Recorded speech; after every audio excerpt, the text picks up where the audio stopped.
Good morning, Nature's fans. This is Chris with Nature's Recreations. Had a little bit of a spring cold here, so bear with me, but we are back out in the field doing some installation. Got a unique project today that we've been called in to help with. It'll be a first for us, but it's gonna be a fun one. Let me turn around and show you what we got going.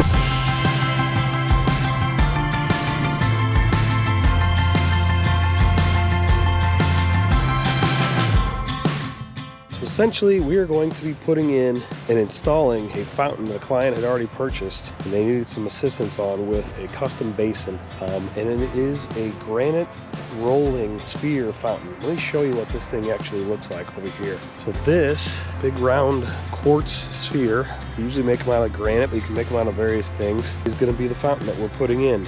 And we're going to have some special requirements for this basin due to the style and the type of this fountain. But eventually, once this thing's in, this guy is going to roll very slowly on this limestone base. So what we've got to do is create this pondless reservoir that is going to be a custom pondless reservoir to hold up and sustain that right in the center of this future garden space. So we're going to be putting in our aqua blocks. We've got a little bit of a different setup on this one because we can't just have a typical pondless vault box in here, because we actually need to protect this pump from ever sucking up any sediments, and we'll show you exactly what that's going to look like as we go along.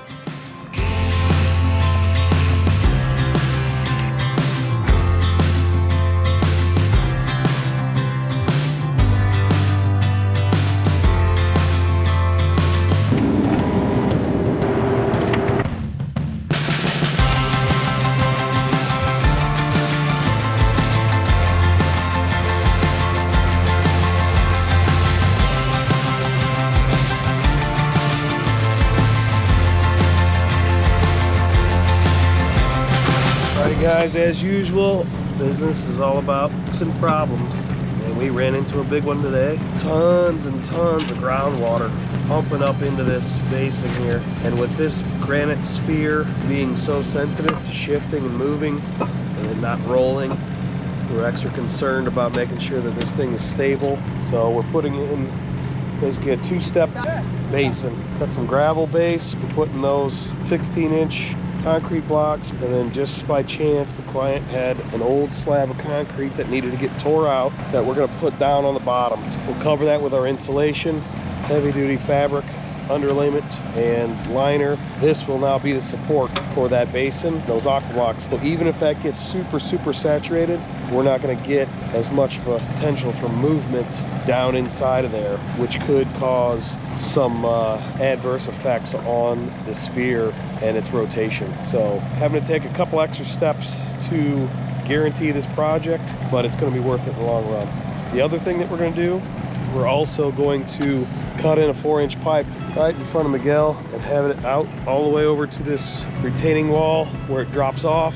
Pop through there, cut a custom cut on those blocks, and we will have a water relief. So when this water builds up around that basin, if it ever decides to do so, we're going to have that drain pipe that'll push it out. So that's another way that we're going to assure that we're not going to have problems on this down the line.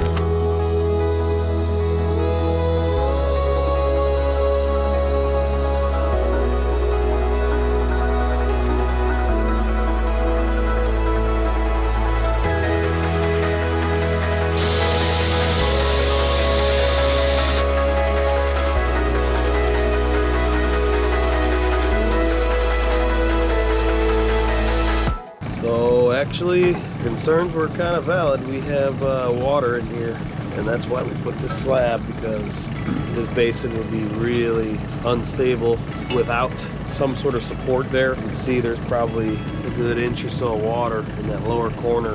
That's going to justify having that overflow coming out this side to relieve that hydraulic pressure. Just another day in paradise.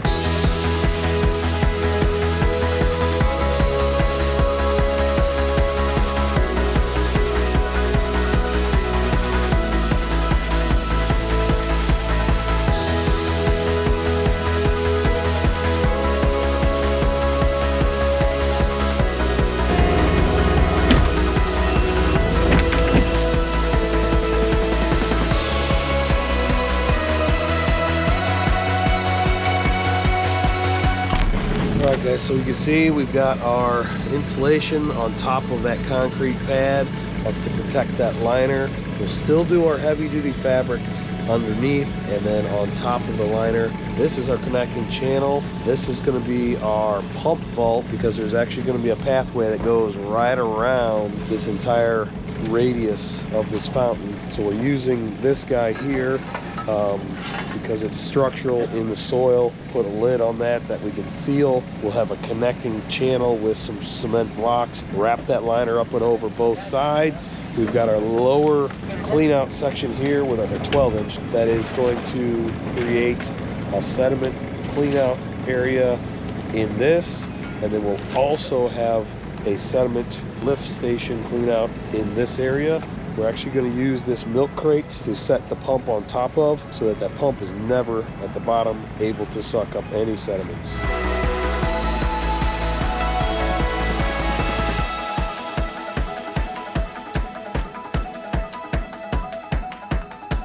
Alright, so here we are doing our heavy duty underlayment. This is our super thick rock pad layer. That's going down to protect the liner from all of the sides. We'll do the liner inside of that, and then we also have a thin layer of normal rock pad that's going to go down on top of that liner to additionally protect the corners of those aqua blocks from ever wanting to puncture or anything causing any issues with the actual water membrane in the basin.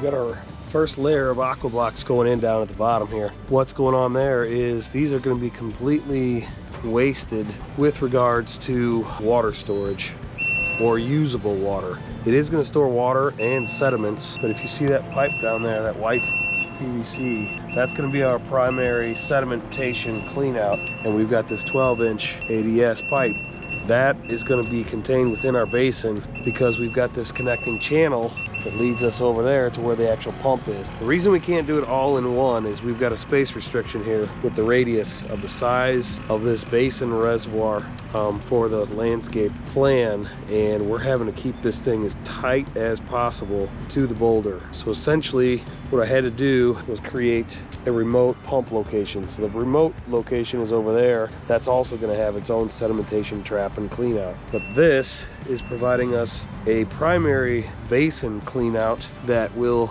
remove any sediments that build up in here. We're then only skimming water off the top of these boxes, so our full large aqua blocks will actually be the usable water in this basin. The idea is we need to keep this as clean as possible. We don't want any sediments in the water column, because we've got this very particular fountain piece. That granite sphere has a slight, very tight tolerance underneath base. If you remember, I'll take you over here and look at this. Right now, this thing is sitting on top of some insulation just for transport. But once this thing sits down in there, the tolerance between this guy and this base cup that is bored into that is thousandths of an inch. That's how these things work. Water pressure comes up, it floats literally on a pillow of water. But if that little tight space has a bunch of sediments rolling through there, it's going to mess up not only the rotation, but it'll start grinding on that stone over time. So we've tried to design a system here that we have multiple sedimentation traps and ways to keep this water as clean as possible throughout the whole process. We're also going to be adding a water filter where he's going to be dropping in a fill line from an irrigation system, and that's going to have a calcium filter on there as well as some other minerals, because we do not want mineral buildup on that sphere as well. So kind of a different system, a little bit more micro filtration regarding the functionality versus our pondless waterfalls and bubbling rocks, where we're normally just doing more of a macro, but I think it's going to work out.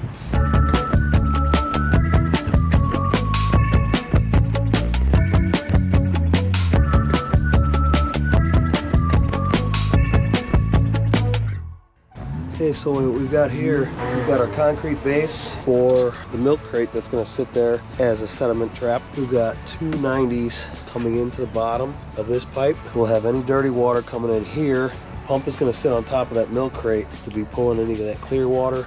These pipes are going over, connecting to our main basin. And if you see, they're on the bottom of our big block, top one. Underneath is that small one, and again, that is completely wasted as far as usable water because we're using that just for sedimentation trap only. Over the tops of this, we're going to have our blocks. Gravel path is going over the top of this. The radius circle around the basin is going to contain the gravel and keep any sediments from washing out.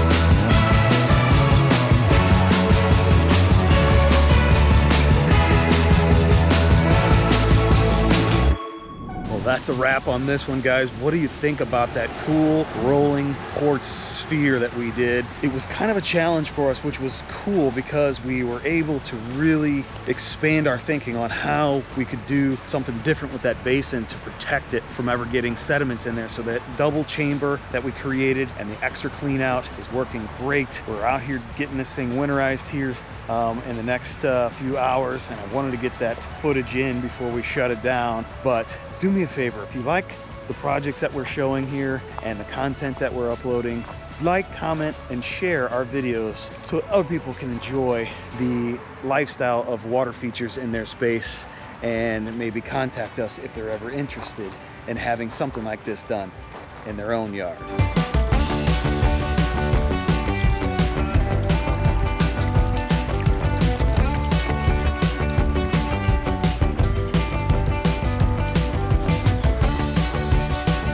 See, guys, we just did a clean out on this, got this thing fired up for the spring. Client's got a bunch of gatherings and functions right before Easter coming up, and he wanted to have this running. I don't blame him. It's such a cool element to this garden. It is going to be, and is, the centerpiece and focal point to this entire landscape. They've got some more plants they're going to be filling in over time, I'm sure, and this thing is going to develop over time.